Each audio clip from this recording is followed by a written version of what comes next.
Salut à tous, c'est Jaja Imo et bienvenue sur ma chaîne.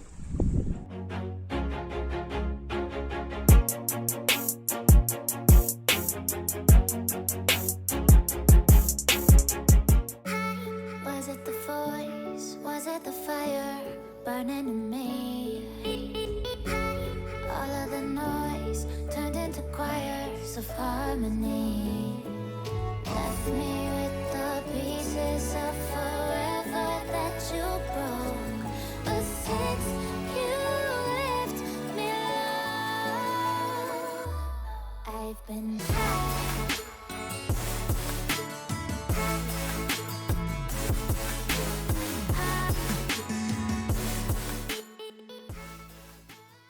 Je suis vraiment ravi de vous retrouver ici dans un domaine vraiment exceptionnel. On appelle ça un mas ici. Alors c'est tout simplement un cadre idyllique. La vue est exceptionnelle derrière moi. Au-dessus, on a la piscine. Je devais vous faire la vidéo au niveau de la piscine, mais c'est vrai qu'il y a énormément de vent, donc c'est compliqué pour tout ce qui est son. Pourquoi cet endroit? Pourquoi un endroit aussi exceptionnel? Tout simplement parce que cet endroit, eh bien, il est directement lié à la location courte durée. Et ça va être le thème de notre vidéo. En effet, dans ce genre d'endroit, eh bien, on loue pour les vacances, on loue pour la saison, notamment l'été. Mais ici, ça peut aussi se louer l'hiver puisqu'on est vraiment en hauteur au niveau des montagnes. Pour vous donner la situation géographique, on est aux alentours d'Argelès, qui est une station balnéaire l'été. Mais l'hiver, il peut y avoir pas mal de choses à faire dans le secteur. Bref, on a posé le cadre géographique. Maintenant, je vais vous parler de la vidéo d'aujourd'hui. Si on se retrouve ici aujourd'hui, c'est tout simplement pour parler de la location courte durée. Comme je vous l'ai dit précédemment, on va aborder mon appartement que j'ai mis en location courte durée. Je vous avais dit qu'on allait en parler de manière précise. Je vous avais dit qu'on allait étaler tout le sujet, qu'on allait survoler tout simplement les chiffres, mais également la gestion, comment ça se passe, à quel point c'est compliqué de gérer, est-ce qu'il y a des tips à savoir. Je vais vous parler de tout aujourd'hui et je pense que ça va vous aider pour la suite. La vidéo durera environ 5 à 7 minutes comme d'habitude, mais on va vraiment tout survoler, on va essayer de le faire rapidement. Donc vous le savez, mon appartement, je l'ai acquis en octobre 2020. La vidéo aujourd'hui est tournée le 28 août 2021. Le 28 août 2021. Cet appartement, je l'ai mis à louer le 14 mai, si je ne vous dis pas de bêtises, en tout cas mi-mai. Et depuis, il fait le plein, d'accord? Il fait vraiment le plein. Alors, je vais vous expliquer 2-3 petites choses pour que vous puissiez bien comprendre le contexte. Mais voilà, en effet, au niveau des chiffres, je suis plutôt satisfait. Je vais tout vous donner. Tout va s'afficher sur l'écran. Ne vous inquiétez pas, je vais vous donner vraiment en détail le chiffrage, ce que je gagne et ce que je paye en charge. Ça sera intéressant de le savoir pour vous. Et vous verrez aussi au niveau de la gestion comment j'ai géré ça. Donc dans un premier temps, cet appartement a été mis en location à partir de mai. Je l'ai acquis en octobre. Donc forcément, vous vous dites, qu'est-ce qui s'est passé entre octobre et mai? Tout simplement, il a fallu faire des travaux. Vous savez, quand vous vous lancez dans la location courte durée, il faut proposer une prestation de qualité. En tout cas, c'est mon avis. Je sais qu'il y en a qui vendent des trucs, qui offrent des prestations pas ouf, et ils arrivent à louer. Mais moi, je préfère présenter quelque chose de fini, de clé en main. C'est-à-dire que quand la personne arrive, elle a tout à disposition. Elle a vraiment, par exemple, une cuisine toute équipée avec jusqu'au grille-pain, quoi. Okay, donc c'est vraiment important, c'est ce que je vous conseille de faire. Si vous me suivez sur les réseaux sociaux, vous savez que moi j'ai vraiment, je mets vraiment une importance particulière sur la prestation, sur le service client. C'est super important selon moi pour avoir de bonnes relations avec ses locataires quand on est en location longue durée, mais aussi pour avoir de très bonnes relations et donc de bons commentaires, vous comprendrez pourquoi, sur les plateformes de réservation courte durée. Donc je vous ai parlé de notation et ça va être tout simplement la chose la plus importante quand vous faites de la courte durée. Que vous soyez sur Airbnb, sur Booking, sur TripAdvisor ou tout simplement sur Le Bon Coin pour ceux qui veulent passer par la plateforme de petites annonces la plus connue de France. Eh bien il faut absolument mettre les bouchées doubles pour obtenir de bons commentaires, surtout quand on commence. Autant quand vous êtes expérimenté au bout de 2-3 ans, 2-3 saisons, pardon, il y a forcément, il y a toujours des gens qui vont mettre des mauvais commentaires, mais là à ce moment-là c'est pas très grave. Autant au départ c'est super important parce que c'est ce qui va faire, vous serez rapidement référencé, notamment sur Airbnb où vraiment ça joue beaucoup. Donc je vous explique comment j'ai fait moi tout simplement pour être rapidement référencé. J'ai tout simplement suivi une règle que j'ai tout simplement apprise en me formant. Tout simplement cette règle de n'être pas très exigeant au départ. Alors ne pas être très exigeant sur quoi? Sur le prix dans un premier temps. Forcément vous allez devoir mettre des prix qui vont défier toute concurrence pour pouvoir obtenir des séjours et donc des réservations, enfin pour obtenir des réservations et donc des séjours et ensuite des bonnes notations. Okay, donc vous offrez une prestation de qualité à prix vraiment réduit. Alors je ne vous demande pas de louer à perte, c'est pas ce que j'ai fait. J'étais gagnant de toute façon. Mais j'ai loué en dessous de ce que je pouvais faire pour la première saison, afin d'avoir un maximum de séjours et d'avoir une réputation qui se crée. En gros, la moyenne de mes nuits dans mon bien, c'était aux alentours de 55 € la nuit. Alors pour une nuit normale, mais si vous preniez une semaine, eh bien vous aviez une réduction de 10%. Si vous preniez un mois, vous aviez une réduction de 15%. Donc ça faisait vraiment parfois, alors j'ai des personnes qui s'en sont sorties avec une semaine à 47 € par exemple la nuit. Donc c'est juste un prix défiant toute concurrence. Dans le sud de la France, je suis à Perpignan, vous le savez, c'est juste exceptionnel. Je vous le dis, c'est vraiment exceptionnel. Donc voilà, pour mettre un petit point sur les prix. On va parler chiffres tout de suite. Je vais vous dire combien j'ai gagné et les charges que j'ai dû payer tout simplement cette saison. Alors, l'appartement, déjà, il faut savoir que sur cette première année, je ne paye pas le crédit, d'accord? Ça fait 1 an que j'ai le bien quasiment et j'avais un différé partiel de 12 mois, c'est-à-dire que je payais uniquement les intérêts. Ce qui m'a coûté cette saison, c'est surtout l'électricité, les charges de copropriété que j'ai commencé à payer dès l'acquisition forcément, la taxe foncière qui arrive très vite, au mois d'août, donc ça ne devrait pas tarder à arriver, et toutes les autres charges, notamment Internet et l'eau, mais l'eau fait partie des charges notamment. Une chose qui m'a coûté aussi, dans un premier temps, c'est la gestion. Je vous en parle juste après, on va d'abord parler chiffres. Alors les chiffres concrètement, j'ai gagné environ 5 000 €, un petit peu moins, mais on est aux alentours de 4 900 pour être exact, mais on va arrondir à 5 000. Donc j'ai 5 000 € de chiffre d'affaires simplement sur la saison, en partant de mi-mai au 7 septembre, d'accord?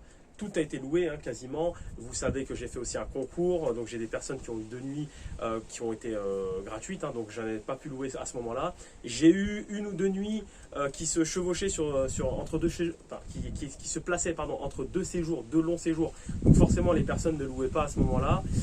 Donc voilà, sinon je suis vraiment à 90-95% de remplissage sur l'été, donc c'est assez ouf.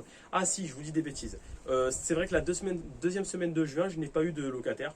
J'ai pas réussi. Bon, j'étais à mes débuts. C'est vrai que c'était pas très bien référencé au départ, donc c'était un petit peu compliqué au départ. Enfin, sur la deuxième semaine de juin ou la première semaine, je sais plus. En tout cas, une des deux moitiés de juin. Mais sinon, sur tout le reste, franchement, je suis blindé et vous allez voir que je suis assez rentable. Alors combien ça m'a coûté concrètement? Eh bien j'ai tout simplement eu environ 1000 à 1500 € de charges. Je n'ai pas posé les chiffres concrètement parce que ça n'avait pas d'intérêt. Je voulais vraiment vous donner l'idée. Mais j'ai payé environ 1000 à 1500 € de charges pour 5000 € de chiffre d'affaires. Donc vous enlevez ces 1000 à 1500 € et en net j'ai environ 3500 € qui sont entrés, qui sont actuellement sur le compte. D'accord? Puisqu'en fait finalement les charges sont sorties tout de suite.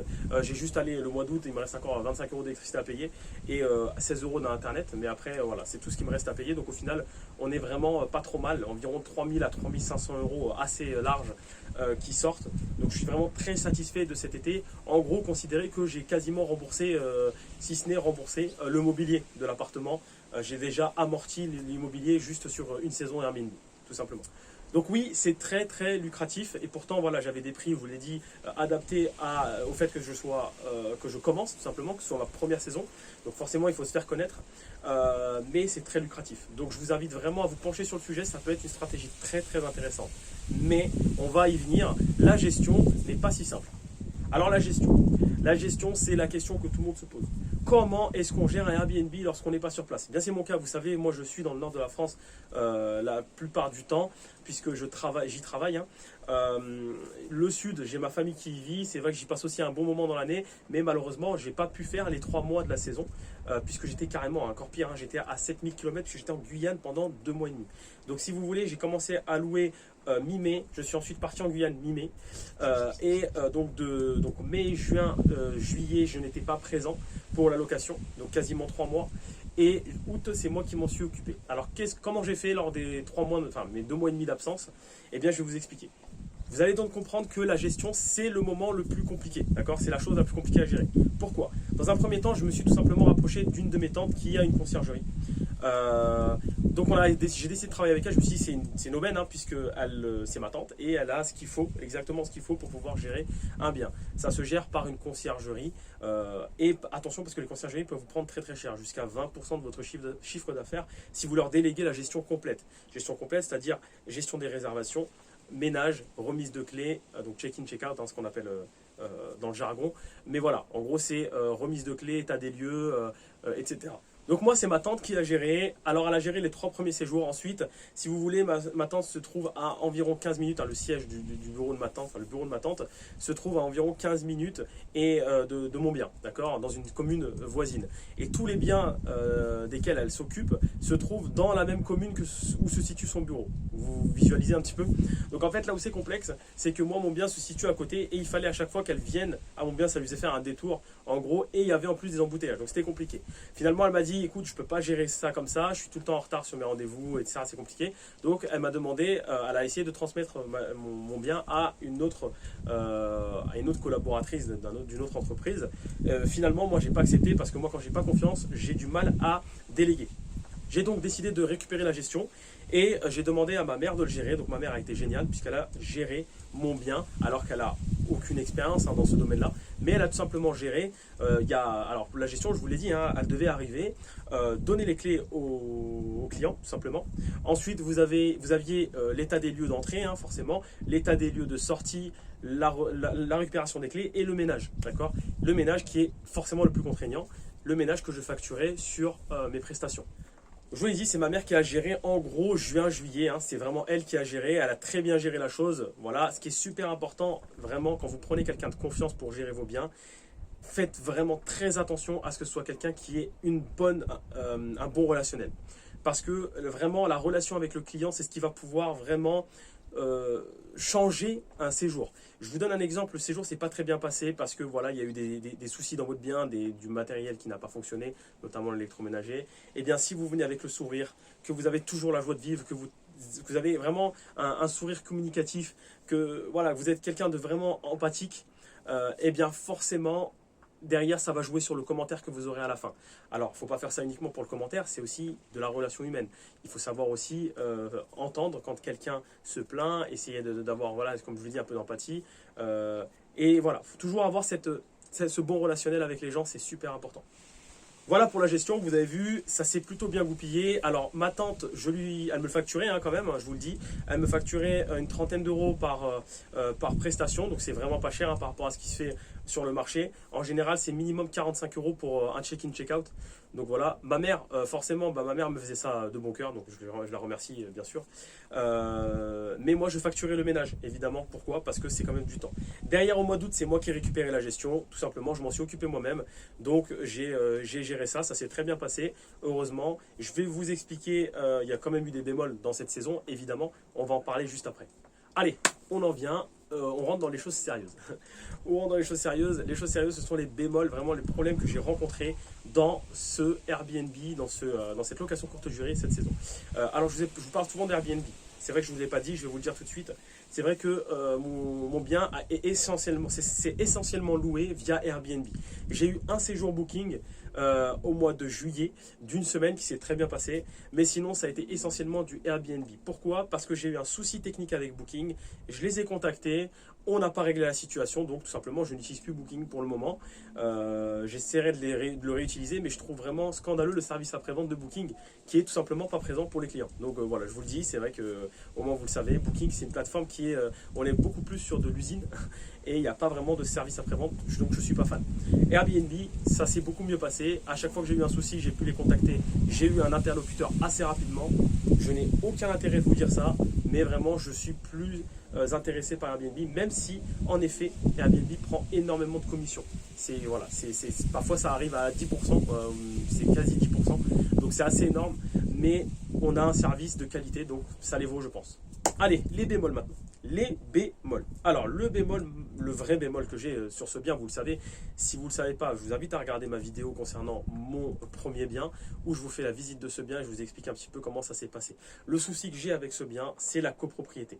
J'ai vraiment des colocataires dans l'immeuble qui sont catastrophiques, d'accord, et je n'ai pas la main dessus puisque c'est géré, c'est des autres propriétaires qui les ont choisis en tant que locataires. Donc c'est vraiment une catastrophe, ils sont sales, ils font pas attention aux communs, Voilà, ils sont souvent alcoolisés. Bon, pas mal de choses qui posent problème, parfois des tapages, etc. Donc j'ai eu quelques plaintes de certains clients qui m'ont dit ah ben il s'est passé ça, on a appelé la police parce qu'il y avait voilà, notamment surtout pour le tapage nocturne, une personne est venue toquer pour nous donner des trucs, on ne sait pas ce que c'était. En l'occurrence, c'était une vieille dame bon, qui était un petit peu dans un état second, mais voilà, pas méchante, mais voilà, dérangeante hein, forcément. Donc moi, je vous dis tout, hein, vous savez que sur ma chaîne, je vous dis tout. Donc voilà, gros souci au niveau de la copropriété, qu'on essaye de régler avec des caméras, avec pas mal de choses qui sont en train d'être mises en place, mais ça prend énormément de temps. Et cette saison, ça a été compliqué. Alors j'ai pu louer, j'ai eu d'excellents commentaires. Vous pourrez aller voir sur mon lien Airbnb qui se trouve juste en dessous hein, dans la description. Vous verrez que je ne vous mens pas, hein, je vous dis la vérité.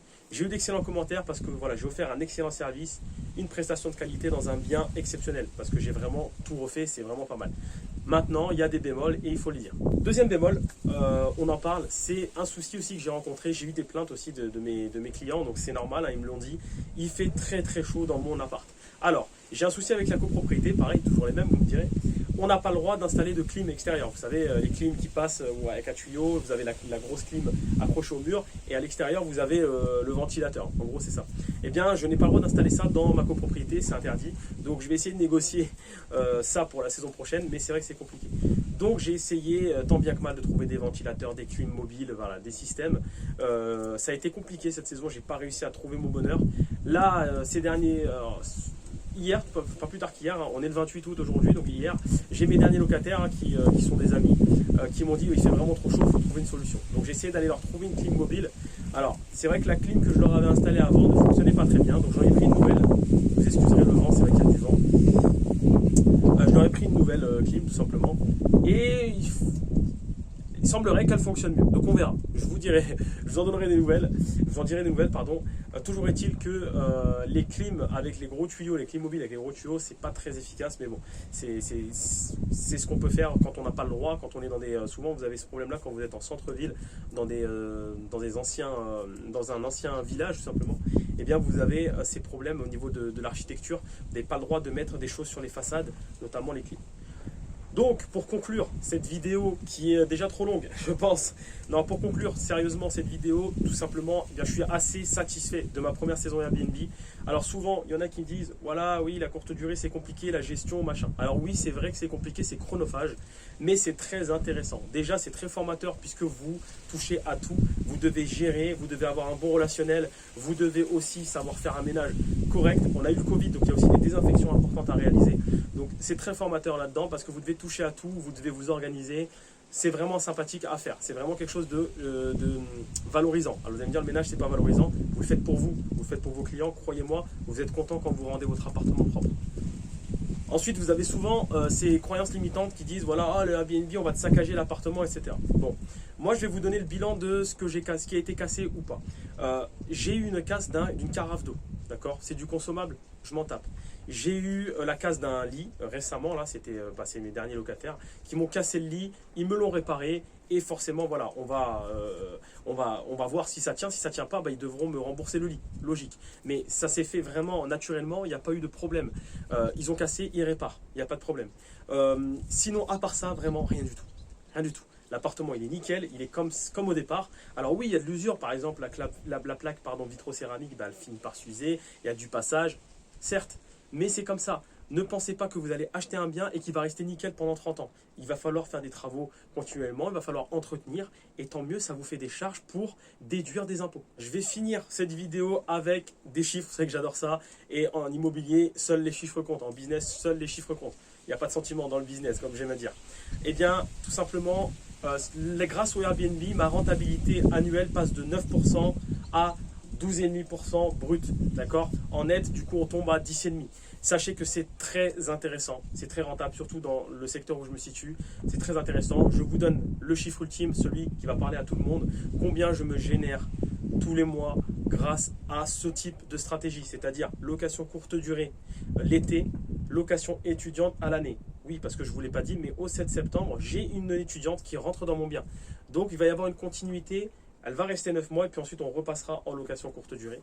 Sachez qu'avec ce type de location, ce type de stratégie, je génère 200 € net après imposition tous les mois sur un appartement. D'accord? Voilà. Si je n'avais pas fait ces stratégies, si j'étais en location annuelle, je générerais 15 euros par mois net. D'accord? Donc voilà, vous avez un petit peu la différence. C'est quand même considérable. Oui, c'est chronophage. Oui, l'été, ça demande du travail. Mais si vous gérez bien votre truc, il y a moyen de bien s'en sortir. J'ai été ravi de vous accueillir ici, dans ce bien d'exception, vraiment sur les hauteurs d'Argelès. J'espère que ça vous a plu. Un petit peu de vent, je suis désolé. J'espère que cette vidéo vous aura plu. J'espère que vous aimez cette chaîne, qu'elle vous plaît, que vous arrivez à apprendre des choses. Je vous invite à me suivre sur mes différents réseaux sociaux. Vous regardez en dessous, tout est affiché. Et on se retrouve très très vite là-dessus. C'était Jaja Imo. Ciao.